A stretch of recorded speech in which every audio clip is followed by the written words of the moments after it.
আমি পূর্ব বর্ধমান জেলার মেমারি পারিজাত নগরের হাই ভাই সাউন্ডের অপারেটর বলছি। আমার সাথে কম্পিটিশন করার আগে পার্টির সামনে খুব লম্বা গলায় ডায়লগ ছেড়েছিলেন। বলিস কিনা আমাকে বেশ মেরে 30 ফুট নিচে পুঁতে ফেলবে।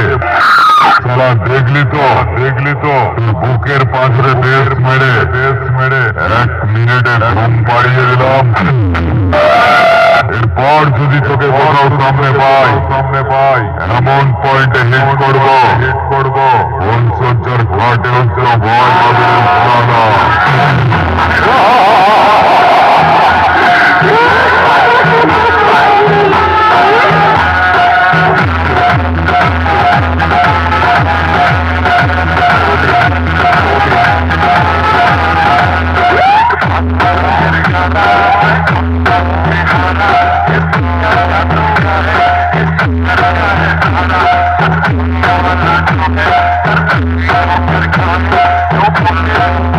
Don't